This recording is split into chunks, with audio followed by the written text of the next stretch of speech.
وحافظا وقائدا وناصرا ودليلا وعينا حتى تسكنه أرضك طوعا وتمتعه فيها طويلا. اللهم صل على محمد وآل محمد وسلم. اولاً آغاز کلام میں ساری حمد و ثنا اس پاک پروردگار عالم کے لیے ہے جو قابل حمد و ستائش ہے. اگر ہم اپنی پوری زندگی اللہ کی تعریف میں بسر کر دیں، اللہ کی نعمتوں کا شکر ادا کرنے میں گزار دیں، تب بھی اللہ کا شکر ادا نہیں ہو سکتا. وہ پاک پروردگار عالم کے جس نے ہمیں اور آپ کو پھر سے فرش حسین جیسی نعمت سے سرفراز کیا ہے، وہی معبود برحق اپنی پاک و پاکیزہ معجز نما کتاب قرآن مجید میں ارشاد فرما رہا ہے کہ وَإِذْ وَعَدْنَا لِبَنِي آدَمَ أَلَّا تَعْبُدُوا الشَّيْطَانَ إِنَّهُ لَكُمْ عَدُوٌّ مُبِينٌ، کہ اے بنی آدم کہ کیا ہم نے تم سے عہد و پیمان نہیں باندھا کہ ہرگز شیطان کی پیروی نہ کرنا کہ وہ تمہارا کھلا ہوا دشمن ہے. ارباب کرام عزیزان گرامی، اس آیت کریمہ میں خداوند متعال نے بخوبی واضح طریقے سے اپنے بندوں کو سمجھا دیا کہ ہرگز شیطان کی پیروی نہ کرنا. اگر تم نے شیطان کا اتباع کیا، اس کی پیروی کر لی، تو یقیناً تمہارے لیے نقصان ہی نقصان ہے. اب کبھی کبھی ایسا ہوتا ہے کہ ہم اپنے نفسانی خواہشات کی پیروی کرتے ہوئے یہ کہتے ہیں کیا کریں پروردگارہ ہمیں شیطان نے بہکا دیا. سب سے بڑا درد ہمارے لیے کیا کریں، کرنا تو نہیں چاہ رہے تھے لیکن ہو گیا، ہمیں شیطان نے بہکا دیا. تو حشر کے میدان میں شیطان یہ کہے گا پروردگارہ میں نے کوئی سے ڈنڈے نہیں مارے تھے کہ میں نے کہا تو میرے ساتھ چل، میں نے فقط رستہ بتایا تھا اور اس نے خود اپنا رستہ خود ہی اختیار کیا. میں نے اس کی پٹائی نہیں کی تھی کہ تم اگر اس رستے پہ نہیں چلو گے تو میں تمہیں اتنا ماروں گا. میں نے اس کے سامنے دونوں راستوں کو واضح طریقے سے بتا دیا، یہ حق کا راستہ ہے، یہ باطل کا راستہ ہے، یہ اہل بیت کا راستہ ہے، یہ شیطان کا راستہ ہے. جس راستے پہ بھی تمہیں چلنا ہے نتیجہ خود اپنے لیے نکالنا ہو. اگر ہدایت پانا ہے تو اہل بیت کے راستے پہ چلنا ہے، اور اگر گمراہ ہو جانا ہے تو فقط شیطان کا راستہ. کہتے ہیں کیا کریں، شیطان نے ہمیں بہکا دیا. کبھی کبھی ایسا ہوتا ہے، میں نے شاید یہیں پہ عرض کیا تھا کہ شیطان اس طریقے سے اپنے حربوں کو استعمال کرتا ہے تاکہ جو بھی عمل ہم انجام دیں تو خدا اپنے متعال کی بارگاہ میں تاکہ قبول ہو جائے. تو کہتا ہے میں نے لاکھ چاہا کہ تم مصلی عبادت تک نہ آؤ، لیکن اگرچہ تم مصلی عبادت تک پہنچ گئے ہو تو میں تمہارا دھیان نماز سے بھٹکاؤں گا. پھر وہ کیا کرتا ہے، روایتوں کے جملے ہیں کہ جب ہمارا دھیان اللہ کی بارگاہ سے نہیں ہٹتا تو وہ یہ کہتا ہے کہ میں کچھ نہ کچھ کر کے تمہارا دھیان کو ضرور بھٹکاؤں گا.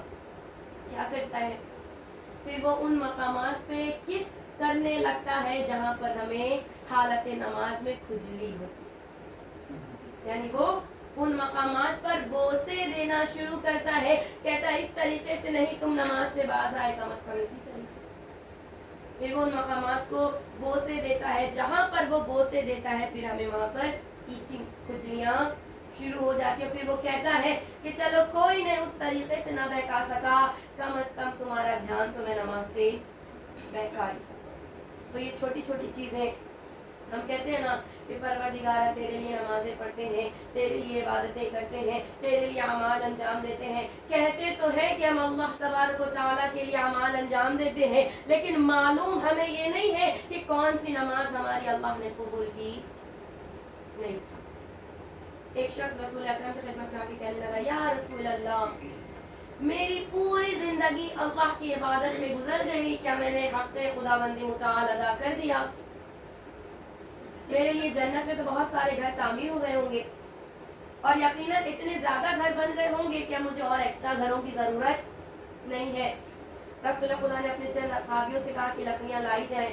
جب لکڑیاں آ گئی تو ان میں ماچس لگائی گئی، اس میں آگ لگائی گئی، اور جب آگ لگائی گئی تو پوری لکڑی جل کر راکھ ہو گئی۔ رسول خدا نے فرمایا بالکل اسی طریقے سے جب تم اللہ کی عبادت کرتے ہو تو ساتھ ساتھ برائیوں کو بھی انجام دیتے ہو، اور جب تم ساتھ ساتھ برائیوں کو انجام دیتے ہو تو جس طریقے سے لکڑی کو آگ جلا کر راکھ کر گئی، اسی طریقے سے تمہارے برے اعمال تمہاری اچھائیوں کو جلا کر راکھ کر دیا۔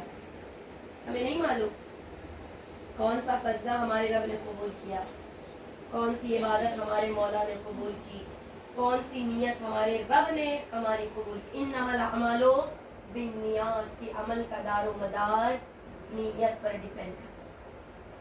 ہم لاکھ اللہ کی راہ میں کروڑوں روپے دے دیں، لیکن اگر نیت مخلص نہیں ہے، نیت میں خلوص نہیں ہے، تو وہ لاکھ روپے، وہ کروڑ روپے اللہ کی نظر میں کوئی اہمیت نہیں ہے، بنسبت اس کے کہ اگر ہم نے اللہ کی راہ میں چند روپے بطور نذرانہ اس خلوص کے ساتھ کہ فقط اس کام کو میرا رب جانتا ہے اور ہم جانتے ہیں، تیسرا اور کوئی نہیں جانتا۔ جناب موسیٰ کا دور تھا، ایک بہت بڑا نمازی پرہیزگار متقی پرہیزگار جناب موسیٰ کے پاس آگے کہنے لگا، اے کلیم اللہ، آپ تو اللہ کی بارگاہ میں راز و نیاز کرتے ہیں۔ کہا میں چاہتا ہوں کہ جب آپ اللہ کی بارگاہ میں جائیے گا تو پوچھیے گا کہ اللہ نے جنت میں میرے لیے کیا مقام رکھا ہے۔ تو جناب موسیٰ نے کہا کوئی مسئلہ نہیں، میں جب اللہ کی بارگاہ میں گفتگو کے لیے جاؤں گا تیرا سوال اپنے رب کی بارگاہ میں پیش کروں گا۔ اب جناب موسیٰ کہیں سے جا رہے تھے تو ایک گنہگار نے جناب موسیٰ کے راستے کو روک کے کہا، اے موسیٰ کلیم خدا، میں بہت زیادہ گنہگار ہوں، میں نے بہت معصیت پروردگار کی ہے، میں گناہ بھی کرتا ہوں، میں برے افعال کو بھی انجام دیتا ہوں، لیکن ان تمام چیزوں کو انجام دینے کے باوجود بھی میں یہ جاننا چاہتا ہوں کہ اللہ نے جہنم میں مجھے کیا مقام ہے، کیونکہ میں جانتا ہوں کہ میں نے اتنا گناہ انجام دیا ہے کہ یقیناً میرا ٹھکانہ جہنم ہے، لیکن میں یہ جاننا چاہتا ہوں کہ جہنم میں میرا مقام کہاں پر ہے۔ جناب موسیٰ نے کہا ٹھیک ہے، میں تیرا بھی سوال اللہ کی بارگاہ میں پیش کروں گا۔ جناب موسیٰ جب اللہ کی بارگاہ میں گفتگو کی نیت سے گئے راز و نیاز کرنے کے لیے کوئی دور پر، تو جناب موسیٰ نے اپنے مومن بندے کا سوال خود اپنے متعال کی بارگاہ میں کیا، پروردگارا، تیرے ایک مخلص بندے نے یہ سوال کیا ہے، تو نے اسے جنت میں کیا کیا مقام عطا کیا۔ آواز قدرت آہستہ کے لیے چند محلات اور چند باغات ہم نے ریڈی کر دیے ہیں۔ پھر جناب موسیٰ نے اس گنہگار کے بارے میں سوال کیا، پروردگار وہ خطا کار ہے، وہ بدکار ہے، وہ گنہگار ہے، اس نے سوال کیا ہے کہ جہنم میں اسے تو نے کیا مقام عطا کیا ہے۔ آواز قدرت آئی کہ میں نے اسے جہنم کے گڑھے میں قرار دیا ہے۔ بس یہ کہنا تھا جناب موسیٰ جب واپس پلٹے تو جب نمازی نے جناب موسیٰ سے ملاقات کی اور کہا، اے موسیٰ کلیم خدا، میرا سوال میرے رب تک پہنچایا؟ کہاں پہنچا دیا۔ کہا کیا جواب دیا؟ کہا تجھے اللہ نے جنت میں چند محل اور چند باغاتوں سے نوازا ہے۔ اس نے کہا اتنی ساری نمازوں کا فقط اتنا سا صلہ ملا، میں نے کتنی رکعتیں نمازیں پڑھی، میں نے تو سوچا تھا اللہ نے مجھے یہ بھی دیا ہوگا، اللہ نے مجھے وہ بھی دیا ہوگا، اللہ نے مجھے یہ بھی عطا کیا ہوگا، لیکن فقط چند باغات اور چند میرے لیے محل تیار ہو گئے۔ جناب موسیٰ نے کہا جو خدا نے مجھ سے کہا تھا میں نے وہ تجھے پہنچا دیا۔ اب گنہگار کہتا ہے کہ اللہ نے جہنم میں مجھے کس حصے میں قرار دیا، تو جناب موسیٰ نے کہا کہ تجھے جہنم کے گڑھے میں قرار دیا ہے۔ اس نے سجدہ شکر میں اپنے سر کو جھکا کے کہا پروردگارا تیرا شکر، اتنے گناہوں کو انجام دینے کے باوجود بھی تو نے مجھے جہنم کے گڑھے میں قرار دیا۔ اب آواز قدرت آئی، اے موسیٰ جو جنتی تھا اسے جہنم ہونے کی بشارت دے دو، اور جو جہنمی تھا اسے جنت ہونے کی بشارت۔ اللہم صلی علی محمد و لبیک یا حسین، لبیک یا حسین، لبیک یا زینب، لبیک یا عباس، لبیک یا مہدی۔ کربلا جانے کی حاجت ہے، دونوں ہاتھ بلند کر کے نعرے حیدری، حیدری، حیدری۔ امام حسین کے لیے باواز بلند سلوات۔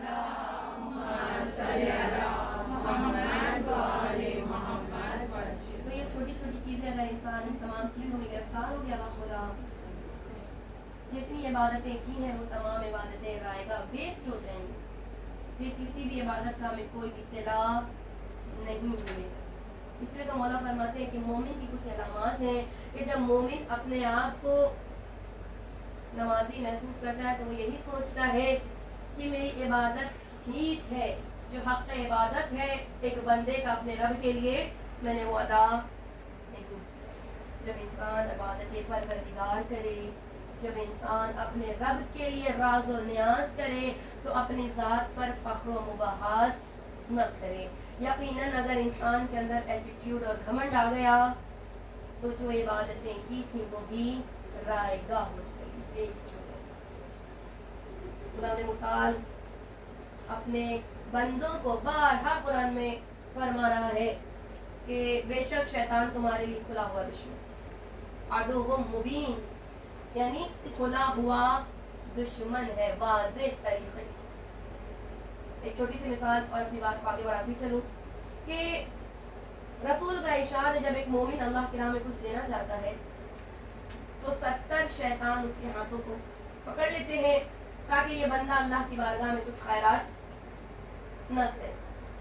ایک بہت بڑے واعظ نصیحت کرنے والے مسجد میں بیٹھ کے نصیحت کر رہے تھے. عالم یہ تھا کہ قحط کا زمانہ تھا، نہ آسمان سے بارش نازل ہو رہی تھی نہ زمین سے اناج اگ رہا تھا. حد یہ تھی کہ لوگ بھوک کے عالم سے مر رہے تھے.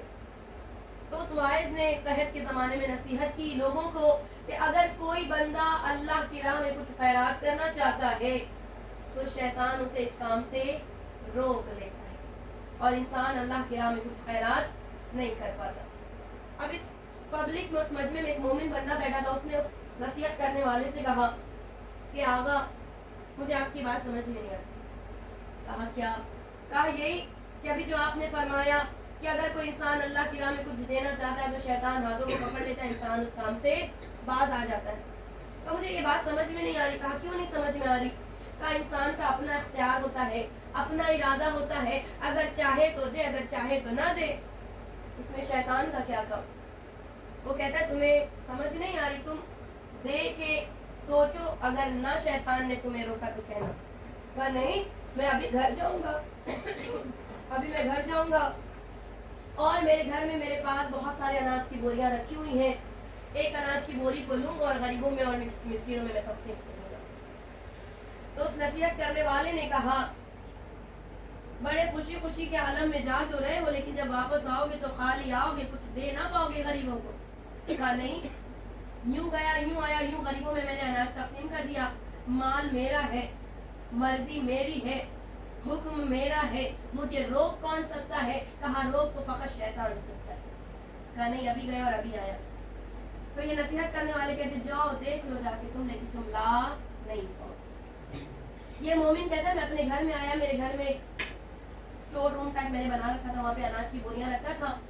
تو ایک اناج کی بوری کو میں نے اٹھایا اور اپنے کندھے پر لاد کے اپنے گھر سے باہر ہی لے جانے والا تھا کہ پیچھے سے محترمہ نے کہا کہاں چل رہی ہے میاں؟ کہا کہیں نہیں، غریبوں میں اناج تقسیم کرنے کے لیے جا رہا ہوں، قحط کا زمانہ ہے، تھوڑا سا ہمیں بھی ثواب مل جائے.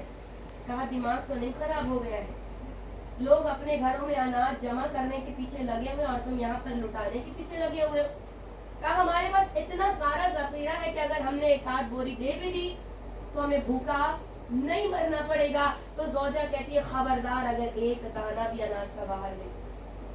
بیچارہ خوف کے مارے اس نے اناج کی بوری کو وہیں رکھا اور دھیرے دھیرے مسجد کے دروازے پہ آ کے بیٹھا. جب مسجد میں آ کے بیٹھا تو واعظ نے کہا کیا ہوا؟ آپ تو اناج تقسیم کرنے کے بڑے جوش و خروش میں گئے تھے، کیا ہوا خالی ہاتھ آ گئے؟ میں نے نہیں کہا تھا کہ شیطان انسانوں کو اس کے عمل کو انجام دینے سے باز رکھتا ہے؟ کہا شیطان کا تو کوئی نہیں پتا لیکن شیطان کی اماں ضرور تھی جو میری بیوی کی شکل میں آ گئی اور مجھے کار خیر انجام دینے سے باز رکھا. یہ اگر انسان کسی عمل خیر کو انجام دینے کا ارادہ کرتا ہے تو شیطان کسی بھی صورت میں انسان کو عمل خیر انجام دینے سے روک دیا.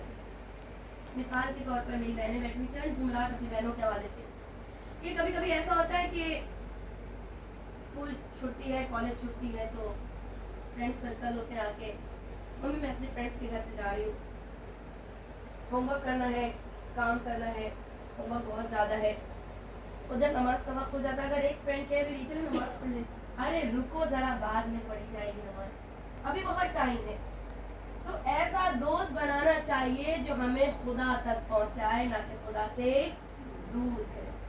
اور یہ بھی بہت قسمت کی بات ہوتی ہے، ہر کسی کے مقدر میں حبیب کی دوستی جیسی دوستی نہیں ہے. کہ ایسی دوستی تھی کہ تا قیامت تک کے لیے اگر دوستی کی مثال دی جاتی ہے تو حبیب ابن مظاہر اور امام حسین کی دوستی. اور بابی کرام گرامی، ایسے دوستوں کو بنائیں کہ جو ہمیں خدا کی بارگاہ تک پہنچے. رسول خدا ایک رستے سے جا رہے تھے، دیکھا کہ شیطان بڑا دبلا پتلا کمزور سا بیٹھا ہوا.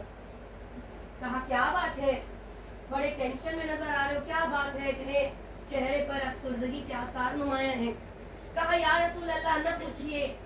کہا نہیں میں تو پوچھوں گا اور میں پوچھنا چاہتا ہوں. کہا یا رسول اللہ آپ کی امت کے کچھ لوگ ایسے ہیں جو کچھ کام انجام دیتے ہیں، جب وہ ان کاموں کو انجام دیتے ہیں تو میری کنڈیشن ایسی. کہا کون سے کاموں کو انجام دیتے ہیں؟ کہا جب کسی کام کو کرنے کا فقط ارادہ کرتے ہیں تو بسم اللہ الرحمن الرحیم کی تلاوت کریں. اور یقین جانیے بخدا فقط بسم اللہ سے کھانے پینے کے وقت تک کے لیے محدود نہ کریں کہ بس کھانے کے لیے ٹیبل پہ بیٹھے تو بسم اللہ الرحمن الرحیم اور لقمہ اٹھایا کھانے کے منہ میں ڈالنا. نہیں، اگر آپ کہیں سے اٹھ رہے ہیں تو بسم اللہ، کہیں بیٹھ رہے ہیں تو بسم اللہ، کہیں جانے کا ارادہ کر رہے ہیں تو بسم اللہ، کھانا پکا رہے ہیں تو بسم اللہ. لمحے لمحے میں ہمارے زبان پر ایک ہی جملہ ہونا چاہیے اور فقط وہ بھی بسم اللہ. ابن عباس امام علی کے پہلو میں آ کے بیٹھے. عالم یہ تھا کہ ایک چارپائی رکھی ہوئی تھی. چارپائی پہ جیسے ابن عباس آگے بیٹھے دھڑوم سے بیٹھ گئے.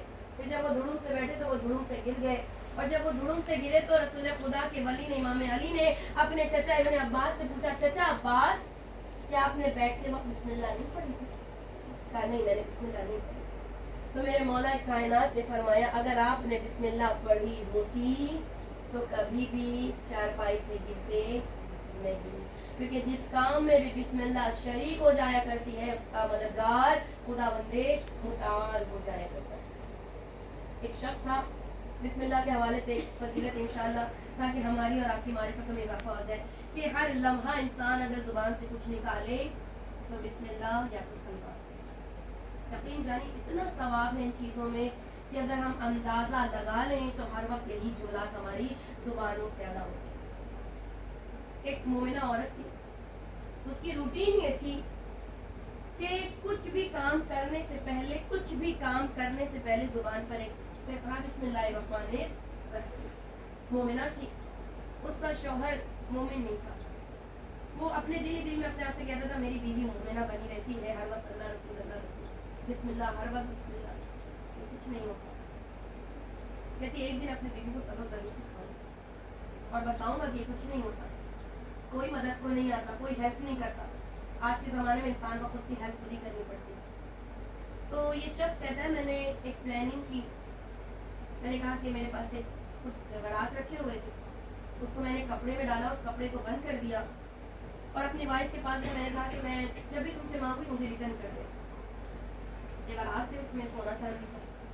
تو اس کی وائف نے اپنے ہاتھوں کو آگے بڑھا کے کہا بسم اللہ الرحمن الرحیم، بسم اللہ کہہ کے اس نے وہ رومال جو تھا جو گٹھی بنائی تھی اس نے لی اور ایک کمرے میں گئی. وہاں پہ صندوق رکھا تھا، صندوق میں رکھتے ہوئے بھی اس نے کہا بسم اللہ الرحمن الرحیم. اب یہ شوہر جو تھا اس نے دیکھ لیا کہ بیوی نے کہاں پر رکھا تھا.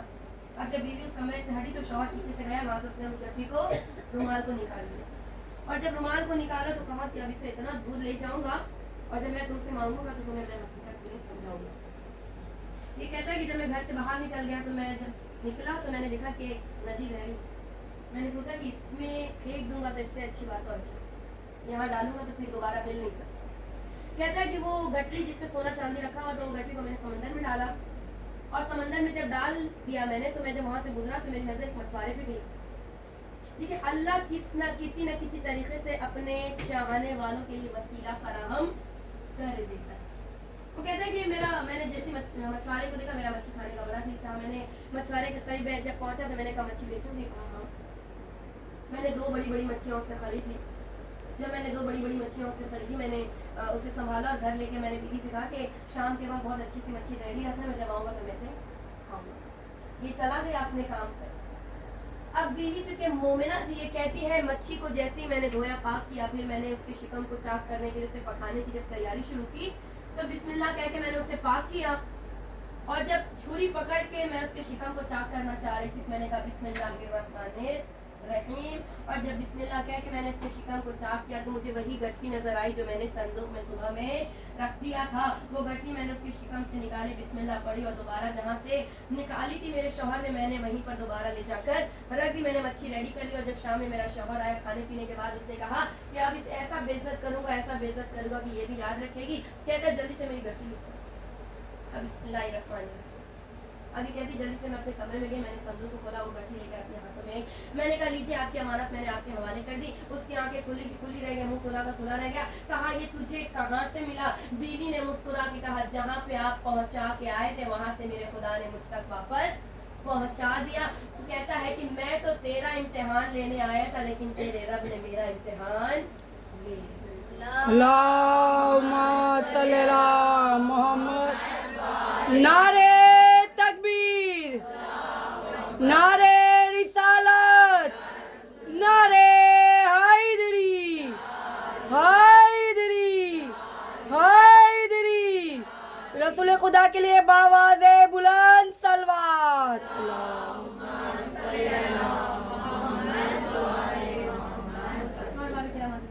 چاہے کھانا بنانے کی کچن میں جائیں، چاہے چائے گرم کرنا، چائے بنانا، کچھ بھی کام ہو، بسم اللہ الرحمن الرحیم کی تلاوت کرو، اللہ کی ایسی برکت شامل حال ہوگی کہ ہم سوچ بھی نہیں پائیں گے۔ رسول خدا نے کہا دوسری کون سی چیز ہے جس کی وجہ سے دیکھ کنڈیشن تیری حالت ایسی ہو جاتی ہے؟ اس نے کہا یا رسول اللہ اگر کسی کام کو کرنے کا ارادہ کرتی ہے اور ارادہ بنا لیتی ہے تو انشاءاللہ اور یقین جانیے جس چیز میں اللہ کی مرضی شامل ہو جاتی ہے پھر اس کام میں کبھی بھی ہمیں اور آپ کو نقصان نہیں ہو سکتا، ہمیشہ انشاءاللہ۔ اگر کوئی کہے کہ ہمارے مجلس ہے، ہمارے فنکشن ہے، ہمارے کوئی پروگرام رکھا ہوا تو کہتے ہیں انشاءاللہ اللہ کی مرضی ہوئی تو ہم ضرور آئیں گے، پھر اگر کوئی مشکل بھی آنے والی ہوگی تو اللہ اس مشکل کو برطرف کر دے گا انشاءاللہ۔ ایک شخص تھا، اس نے اپنی وائف سے بہت ساری دولت تھی اس کے پاس، اس نے کہا کہ میں گدے خریدوں گا اور اس سے تجارت کروں گا، بزنس کروں گا، تو بیوی نے کہا آپ بزنس کرنے کے لیے جا رہے اتنا سارا پیسہ آپ کے پاس ہے اور اکیلے جا رہے ہیں، آپ کے لیے سیف ہوگا اگر آپ انشاءاللہ کہیں؟ کہا انشاءاللہ کچھ نہیں ہوگا، یوں گیا یوں آیا اور یوں بزنس شروع کر دیا۔ کہا اگر انشاءاللہ کہیں گے تو آپ کا نقصان نہیں ہوگا، فقط فائدہ ہی فائدہ ہوگا۔ کہا یہ انشاءاللہ کچھ نہیں ہوتا، یوں گیا اور یوں آیا، تم دیکھنا تمہارے شوہر کو کتنی کامیابی ہوگی۔ اب کافی گھنٹے بعد وہ چلا، اس کا گزر ایک جنگل اور بیابان رستے سے ہوا، جب وہ جنگل سے گزرا تو وہاں پر بہت زیادہ ڈاکو وغیرہ ہوا کرتے تھے، انہوں نے اسے اتنا لوٹا کہ اس کا پورا مال لے لیا اور اسے اتنا مارا کہ اس کے منہ سے سب جگہ سے خون جاری ہو گیا اور اس کے کپڑے کو بھی پھاڑ دیا، اور جب اسے پوری طریقے سے لوٹ لیا تو اس کے بعد جب کچھ بھی نہ بچا تو یہ کہتا میں واپس پیدل اپنے گھر کی طرف آیا، اسے چلا نہیں جا رہا تھا، میں سنبھلتے گرتے اپنے آپ کو سنبھالتے جب میں اپنے گھر کی طرف آیا میں نے دروازہ کھٹکھٹایا تو میری محترمہ وائف نے دروازہ کھولا، میں نے کہا آپ کون ہے؟ کہا میں تیرا شوہر۔ کہا مجھے ڈاکوؤں نے لوٹ لیا۔ آپ کو ڈاکوؤں نے لوٹ لیا؟ کہا انشاءاللہ مجھے ڈاکوؤں نے لوٹ لیا، انشاءاللہ مجھے اتنا مارا، انشاءاللہ میرے کپڑے پھٹ گئے، انشاءاللہ میرے سارا منہ سے خون جاری ہو گیا، اور انشاءاللہ میری سواری بھی لوٹ لی، اور انشاءاللہ مجھے پیدل آنا پڑا۔ بیوی نے بھی مسکرا کے کہا ایک انشاءاللہ کہنے کے لیے کہا تھا، اگر ایک مرتبہ کہا ہوتا تو اتنی مرتبہ کہنے کی ضرورت نہیں پڑتی۔ جس چیز میں بھی اللہ کی مرضی شامل ہو جاتی ہے اس چیز میں کبھی بھی پریشانی نہیں ہوا کرتی۔ یہ چھوٹی چھوٹی چیزیں ہیں کنیزان زہرا، ہم اپنی مشکل کے حل کو دوسروں کے پاس تلاش کرتے ہیں جبکہ ہماری مشکل کا حل قرآن مجید میں موجود ہے۔ اگر کوئی بیمار ہے، کوئی اس کی بیماری ختم نہیں ہوئی، مولا کا فرمان ہے 7 مرتبہ سورہ حمد پڑھ کے دم کر دو، جہاں پر تکلیف ہے وہاں سے افاقہ ہوگا، درد دور ہو جائے۔ ہر چیز تو اہل بیت کے در سے ہمیں میسر ہے لیکن ہم اپنے شفا ادھر ادھر سے تلاش کرتے ہیں۔ پھر شیطان نے کہا کہ آپ کی امت کے کچھ لوگ ایسے ہیں کہ جب کسی سے ملاقات کرتے ہیں تو سلام کرتے ہیں، اور جب وہ سلام کرتے ہیں تو میں اپنے اندر بہت ویکنیس فیل کرتا ہوں، میں بہت کمزور اپنے آپ کو محسوس کرتا ہوں۔ یقین جانیے ضروری نہیں ہے کہ ہم جب کسی سے ملاقات کریں تو سامنے والا کرے تو اہل بیت کی سیرت میں